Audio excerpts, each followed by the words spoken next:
today we went to the Ultimate RV Show. Down in Temecula. Yep, at the Penchanga RV Resort, which was also very nice. And so we're going to give you kind of a recap of what we saw, what we thought was interesting, what we got excited about, and give you some tips if like we were to start over today looking to buy an RV. Yeah. We highly recommend going to check out an RV show where we were today. I think there was over 150 to 200 RVs from new models to used ones.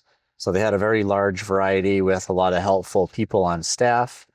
They flew in people from all the different camping worlds from the West Coast. But yeah, we chatted with one guy who was familiar with our YouTube channel, which was kind of cool. And yeah, they were there to answer any questions that you had. And there were even some people that purchased an RV from the show. And when they did, they'd ring the horn. So it was a really cool experience. Definitely check one out, especially if you're considering buying an RV.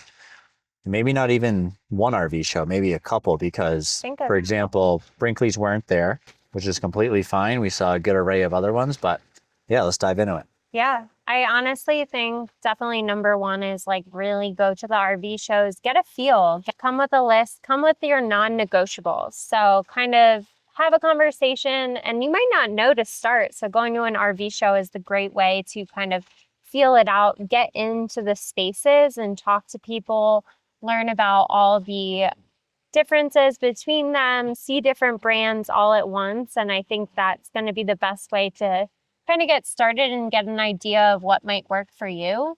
And I think it's a good thing to go into it kind of with maybe an idea of what you might like, but things can change. And like for us, when we got started, we started in our 20-foot Airstream.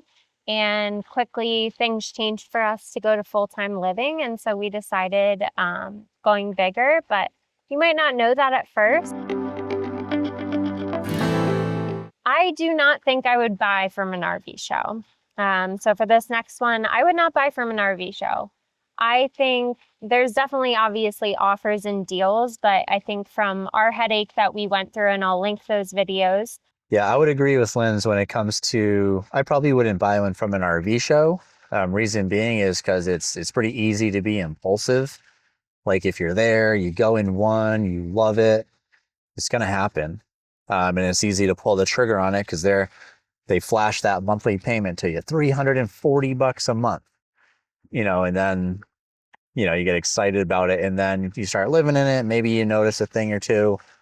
You can just tell, like, you notice the use, but like the finish on these isn't comparing to the Brinkley, which we're used to. Like, look at this, just like how unsealed, and yeah, Brinkley does like a nice, yeah, you can see the wall here. This isn't even the slide; it's just like the wall coming out. Just to like these little details that Brinkley. Yeah. Amazing use, so who knows. And then you go to an RV show and you see that there's other models like us, a Brinkley, and you might find something else that you really love. So if you can, unless you've been to many RV shows already and you've rented one, or you have a friend with one that you've really liked, maybe steer away from it. I'm sure at any point you can still get a really good deal from whichever dealer you end up going to.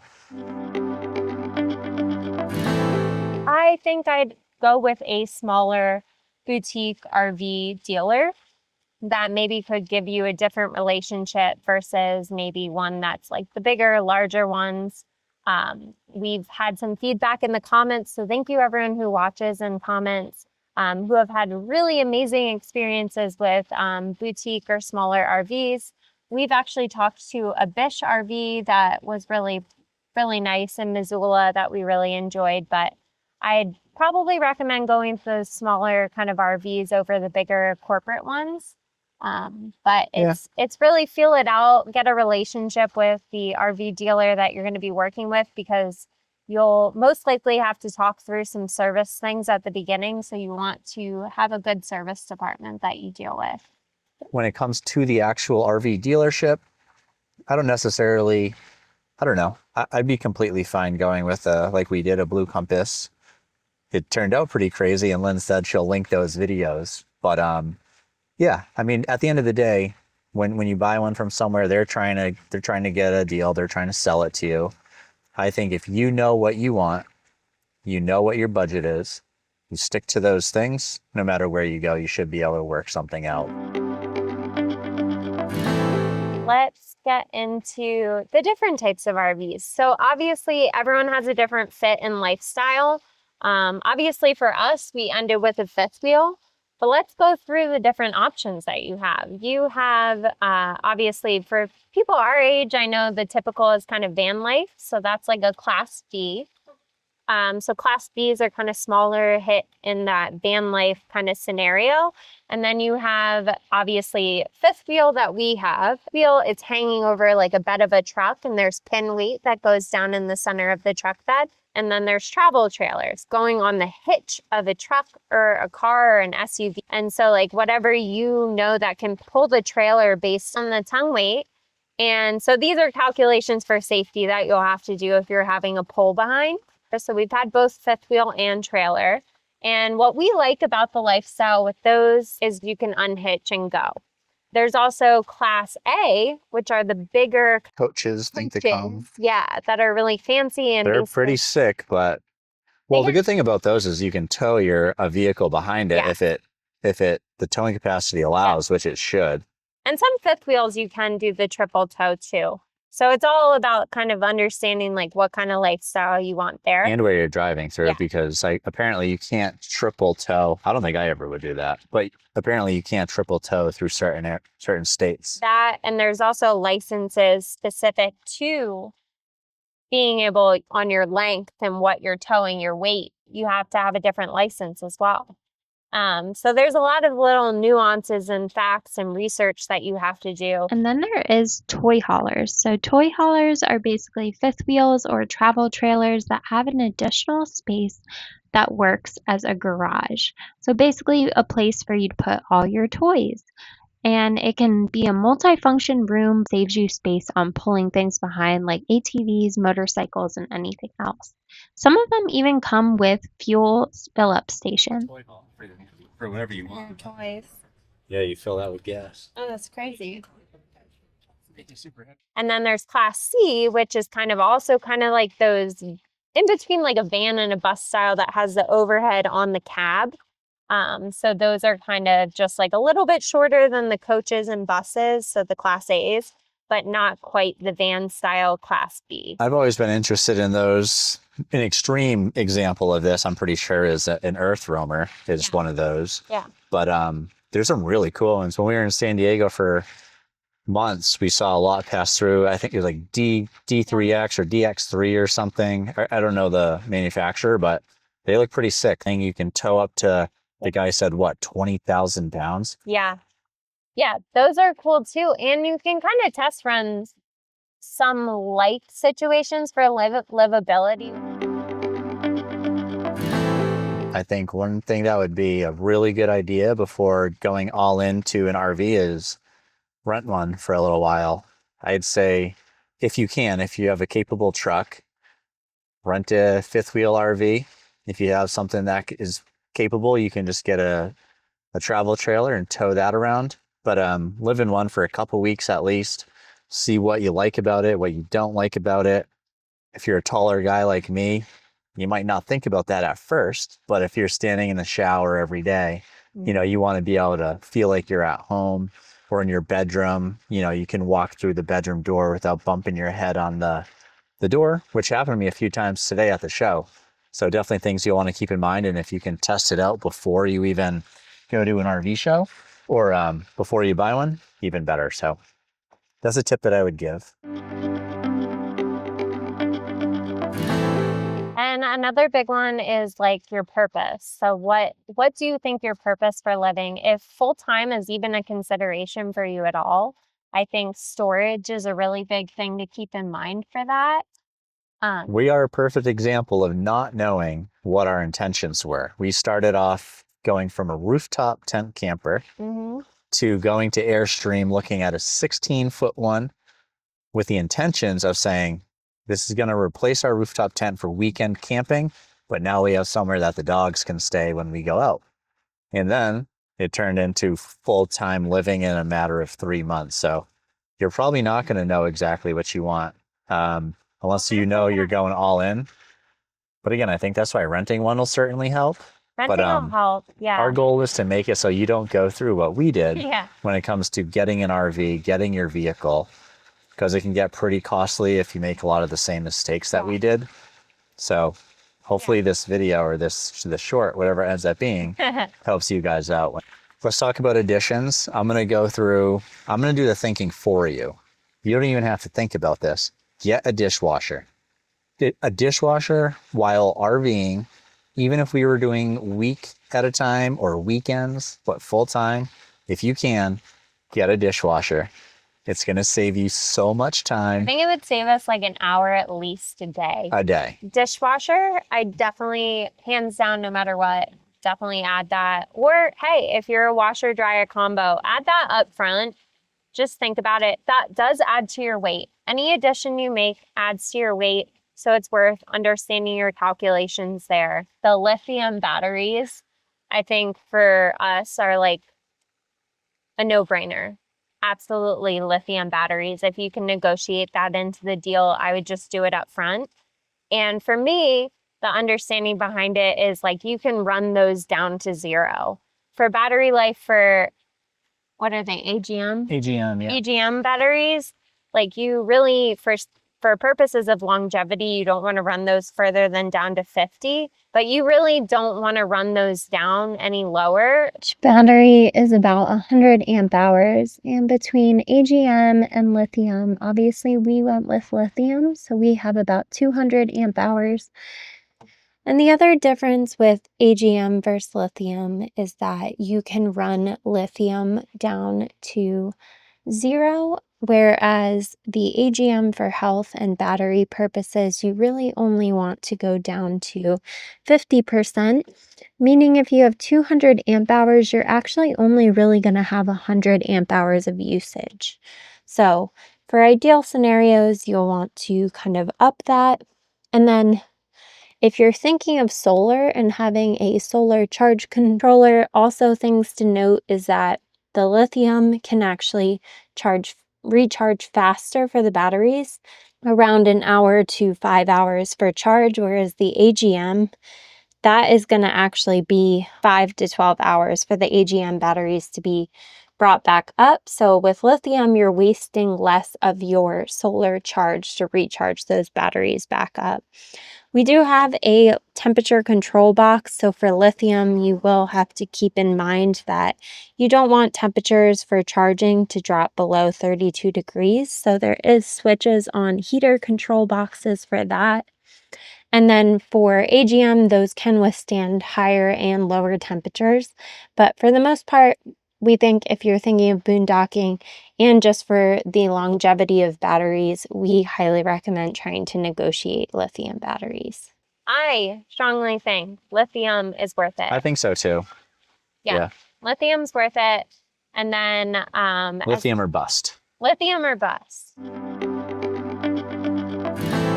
Don't go too crazy on your solar and battery setup. And the reason I say that is because we really haven't even needed ours. Yes, we want to start boondocking more, but I think the reality is, Linz might disagree, the reality is that we work full time during the week. Like we need to be somewhere where we have power, but we're thinking about boondocking on weekends maybe when we're moving spots. I think at first, like you'd really have to know your system, regardless of whatever rig you end up in. Like your power system is something you learn and like grow with. And so like at first, there's no way for you to kind of upfront understand your power management until you're living with it. And I think for us, like our livelihood is based on our internet. So we make that our non-negotiable. So we know that plugging in is safer than making the risk of being without. And we've been in situations at Harvest Host where we haven't known our power usage enough that we've run out. Obviously, we're not being as kind of stringent about it and being as focused on it, but it's a learning curve. And so until you fully understand that, unless you've had RVs before and are going into it with that kind of knowledge and an understanding of your power and how much of your batteries is pulling from your solar. I really think it's a learning curve to go into. I will say one thing that I do think if you're even considering boondocking though, is the inverter. Dan definitely disagrees with me, but when we did have our Airstream, the inverter basically allows you to convert your energy into using your outlets while you're not hooked up to something. And the convenience of that, if you're going to say like a harvest host for a night, just being able to turn that on with a push of a button, I think is something that you should strongly consider if you're even thinking at all of any boondocking. And then there's knowing that amount of power too. So like we knew for this that, say for our Airstream, it was 1,000 watts for inverter power. And that was good for our Airstream, but we knew that was not okay for this, or knowing what it could power AC wide. If you don't work remotely or can be more flexible with like boondocking, then I say like trial and error again. I think renting out and trying that kind of system out and what works for you. But I do think inverters for those that are considering boondocking is important. Dishwasher, lithium batteries, Yeah. It really inverter, I depends guess. on inverter. If you're thinking of boondocking, think about your inverter. Think about the capacity of your inverter, because I honestly can't think of anything worse than putting in an inverter and realizing that it can't power what you think it can power. So And you have to, apparently you have to choose what you want it to power, because they asked us. I didn't know. I figured we have power. yeah. But they were like, oh, do you want to connect it to your microwave? No, of course not. We want to connect it to the AC because we have the dogs. But I guess you can choose, like, if, I don't even know what else. Every style is different. So every kind of hookup system is different. But for Brinkley, at least, you can either choose AC or microwave for priority for when you're boondocking, for the inverter to be able to power it. So it's really on preference. I know that some people try and do some workarounds in the forums. The big thing is like it can get costly pretty quickly if you get the wrong thing and have to do trade-ins. So if you can kind of go into it more intentionally, save you some money in your loan and what you go through. As far as financing and everything, understand like what your budget is going into it, and also understand like everything that you want built into it up front. Here's exactly what I would do if I were to do it all over again. Your RV is probably going to come with at least a solar panel, and it's probably going to come with some AGM batteries. If you're lucky, you might get some lithiums. When I buy it, I would negotiate to get lithiums put in it. 100%. Yeah, negotiate for lithiums, at least have a couple. Go out, do your first trip, see what you can get out of it. From there, what I'd probably do is get a generator similar to what we did, like a Predator, for example, is a very quiet one. You can use it at Harvest Host for the most part. You can obviously use it when you're boondocking because there's no one around, and it won't bother neighbors that much. That'll probably run you like $500 to $1,000 depending on which one you get. And then you can just fill it with gas, however you need to power it. Propane. Or propane, compared to a few $1,000 or more solar setup with batteries. So you can see how far you can get with the solar you have, coupled with a nice generator, and that'll get you through a weekend, 100%. Depending on how much gas you're able to keep on board, probably longer. But I think that's actually what I would do. And then if you really need more solar for whatever reason, add it on. Like we just saw a couple at an RV park in San Diego. They were getting installed one of the craziest solar packages I've ever seen. 16 solar panels. The entire roof. And they had more batteries than I think they carry in a typical Camping World or Blue Compass. It was incredible. And that's going to serve them very well. I mean, but I'd imagine that was like a $20,000 or more project. That was crazy. But they plan to fully boondock. So again, it's about learning what works or what you envision as your lifestyle. Yeah. Another thing that we'd recommend that honestly we didn't do, but for the next time we will 100% do, is hire a third-party inspector. So the third-party inspector when you're going in for what's it called, your PSI?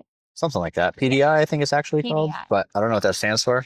Pre-destination inspection. I don't know. So tell us in the comments if you guys know. I guess PDI. PDI, and you're going to do the PDI, and it's so easy to, if you're a new RVer, your PDI is also going to be kind of a lesson to you for all the bells and whistles to the rig that you're getting. But the PDI is basically to go over anything that's wrong with the current unit before take home, before sign off. You're basically telling the dealership that everything looks good to you or everything doesn't look good, so they need to fix it before you actually take the RV off the lot, which means they're not liable at that point. Obviously, if you have some kind of maintenance agreement or dealership agreement with them for them to handle things after the fact.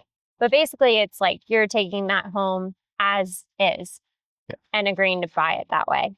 So we'd recommend a third-party inspector because they know their stuff. They know the ins and outs to kind of what to look for electrical-wise, water-wise, all the different things. Obviously, you can be as thorough as you want, but it's just a second reassurance that everything has been looked at. So when you take it home, you're confident that it is in great condition and you're not going to run into any maintenance problems to start out with. Yeah. And the thing is, the inspector works for you. So they're going to be on your side when it comes to pointing out even the littlest things that you won't catch with your eye, most likely, or that the dealer might say, oh, don't worry about that. That's no problem. Like the inspector works for you and they'll be able to point out those small things and can say, hey, we need to get this fixed before you take it off the lot. And in regards to the third party inspector, find them yourselves, because think about it. If the dealership recommends one to you, there's a good chance they have a relationship and they're just going to try and get, who knows, maybe they're chatting with that person to get the deal done as fast as possible. So find one yourself, look at reviews online, chat with them ahead of time, and then get them to do the full inspection or the walkthrough during the PDI. An example of this is when we were buying our 235 the first time, maybe the second time actually, if you've watched that video as a whole thing. But the first one was a disaster. There was about 20 things wrong with it. Even the service guy at the dealership told us, like, you shouldn't take this home. But the next one after that, I think we went in there to do the walkthrough and like the fridge wasn't on and we couldn't figure out how to get it on. And the guy that gave us the walkthrough pretty much said to us, he said, oh, don't worry about that. When you're plugged in or when the batteries are charged, it'll work. Trust me. And I can't exactly recall how that worked out. The fridge did work because we took it, but things like that, I would just make sure that everything works before you drive it off the lot. Make sure it is absolutely perfect for your standards. If you're buying it new, if you're buying it used, that's even more reason to get it checked out. Make sure there's nothing like catastrophically wrong with it. But third-party inspector, next time we get an RV, 100% we'll be doing that. Yes. And they'll make sure you hire one familiar with the brand that you're going to get too. They can understand things that maybe typically go wrong with them. Like even the fridges, the Furrion fridges, they've mentioned to us, some of them take them off the lots and they just don't work at all. So it's just good to have someone familiar with it so they can already bing, bam, boom, know what is typically might go wrong and check those things out. So it's just peace of mind. And honestly, like the worst thing, you get excited, you buy an RV, you're driving it off, you're going to do your first trip, and maybe you're leaving for full-time RV, and then all these things break after you buy it. Like that's just heartbreaking. Yeah. And like for us, like when we left on our first 2-month trip after we got the 235, if something were to have gone wrong, like, yeah, we could have probably done mobile service, maybe in Glacier. And we also probably could have watched a ton of YouTube videos to learn how to fix things. But when we're trying to enjoy our time off, not time off, but our living, the last thing I want to do on my free weekend is try to fix something rather than enjoying a national park. So yeah, before you drive it off the lot, make sure it's great. Make sure it's going to hopefully hold up. And third-party inspector will definitely help you with that. One thing that Linz and I noticed was when we were shopping for a new RV, meaning going from our Airstream to a Brinkley, At this time, it was a travel trailer. We were doing a lot of research around towing capacity because originally we had our Land Cruiser towing the Airstream, and then we ended up getting a truck because it had more space, towed better. It was a 1500 AT4. Yeah. We have another video on that, so I'll link that here. Yeah. But when we were getting the 235, they of course wanted to get the deal done, and they were telling us that our 1500 was plenty of truck for the 235. And yeah, absolutely, they could have pulled it, right? Get a little bit of momentum going, you can do it. But is it safe to do? We were getting mixed feedback too. And do you have the stopping power in a 1500 for the 235? But all in all, we were just getting mixed feedback from the people that worked there, and it was kind of like, you want to trust them and understand they know what they're talking about, but the best possible thing for you to do is to do your own research. And another thing was our hitch. They said our hitch was perfectly fine for us to switch to the bigger GVWR travel trailer. Equalizer hitch, yeah. Yeah, and they said it was fine. And day of pickup, when we finally got our deal all settled, they were like, you can't leave with that. That won't be able to be enough. And honestly, it's on us for not focusing on that maybe, but there's a lot of moving parts with the truck, the trailer, all the weights. So it can be a little overwhelming, but if you go in and do enough of your own research, you don't have to rely on them telling you in the moment what to do. Obviously, they're trying to make a sale, not to put them down or say that they won't be honest and helpful with that, but it's just better to go in with all your cards on the table, all your research done. And obviously, that doesn't always pan out, but if you can, I would. Yeah, for sure. Another place that you could actually go to is the RV forums. I actually would recommend it because they're talking about problems that they're experiencing with certain models. And that is probably the best way to kind of figure out, hey, what might I be getting into or what should I look out for? And that might just be a really good way to understand what brands might have certain types of issues and what might have different types of issues. I agree. I'll tell you what I would do. And there's a lot of people that are skeptical about AI because it's relatively new. But if you use an AI program such as ChatGPT, Gemini, Claude, whatever it is, you can be very specific about the question you're looking for an answer for, and it'll actually pull information from those forums or wherever there's a reputable source where you can easily find your answers. So if you're not familiar with some of these programs, I'd recommend checking them out because it's a fast way to get answers.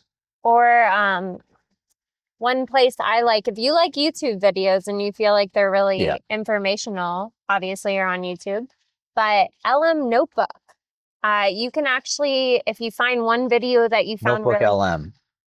Yeah. If you find one video that you found really helpful, you can actually put that YouTube video link in there and you can search for more videos like it, and it'll spit you out a list of maybe the common problems that people are experiencing with a unit or what to look for when you're buying. Like, that is a perfect use of AI, and it's based on videos that you might watch. It can also help you point you in a direction of a video that you might watch. Yeah. Trust, but verify information when you use AI. But it's a very good resource. If you're not using it because you're skeptical, I hear you, but there's a lot of good information that you can pull from it. Yep. It could even surface things such as this video you're watching right now when it comes to helpful tips for buying your first RV. Absolutely. So, yeah. So, just a few tips there. So, the things to keep in mind that you're going to have to think about kind of equally. Like, I think for us, when we were thinking about buying our RVs, all of our focus was on the RV itself, and we kind of put the truck and the tow vehicle on the back burner maybe a little bit. We definitely put the RV first without thinking about everything we've talked about in other videos in regards to capacities, payload, very important things. So both moving vehicles or things with wheels are important. So keeping them equally important, and either if you buy the RV first or if you buy the truck first, they're equally important for safety purposes, and you got to pay you got to pay attention to those numbers. And so Yeah.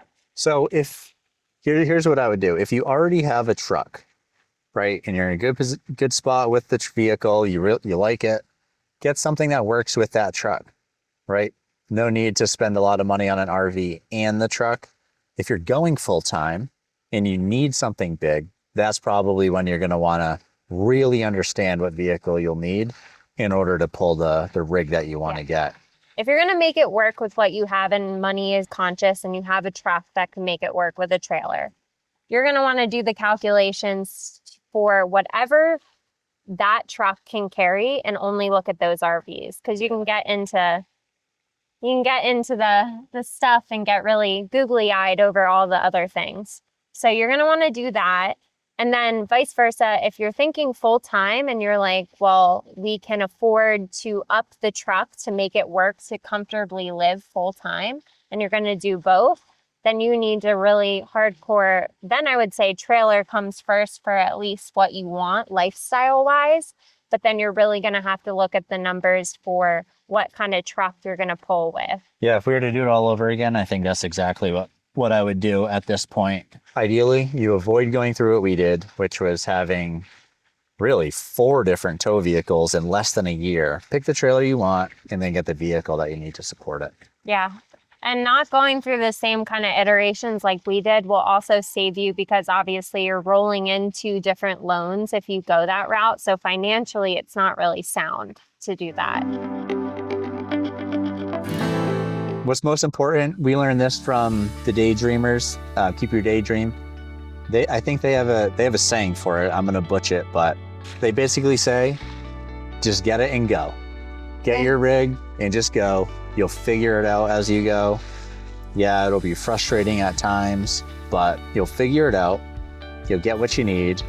And then in a year or 2 years, whatever the case might be, however it shakes out, you'll have what you need and you'll be beyond happy that you started doing it. Yeah. Just start. Just start. Something like that. Just start. Thing. Yeah. I love them. They were an inspiration for us to start this. Basically the reason. So, I mean, that's our hope, is like us sharing any information can, I know we say it at the end of all of our videos, but we hope our adventures inspire your adventures, and we know their adventures inspired our adventures. But that's part of it. I mean, there's always going to be a learning curve that comes with the territory of RVing. We hope some of maybe our insights help you, or maybe engage you to do different research on things. But for the most part is it's okay if you get it wrong. I think that's the biggest thing. We've been very upfront and been humbled by RV life. I think we've strongly been humbled by RV life, and we still we loved the learning that came with it, and we're glad that we get to share it. But we're also aware that we would do it differently if we got a second go round. One thing that this just made me think of is what I found. I know Linz agrees because we talk about this all the time. The entire RV community is so knowledgeable, so helpful, so friendly that you can literally talk to your neighbor at whatever spot you're at and they'll help you out if you're a newbie. When we first started, I remember it was on our way back. Remember those people at the KOA and on our way back from, I think, the Tetons, that guy and his wife? Yeah. I love them. He taught us more ended up being an hour. They were super nice. We talked for a while, but he taught us more in that hour than we've learned from hours of YouTube videos. So learn from others. If you have questions, ask your neighbor. I would typically feel weird about doing something like that, but people are so willing to help. It's the whole community is just the best thing the you best. could do is just talk to people. Yeah.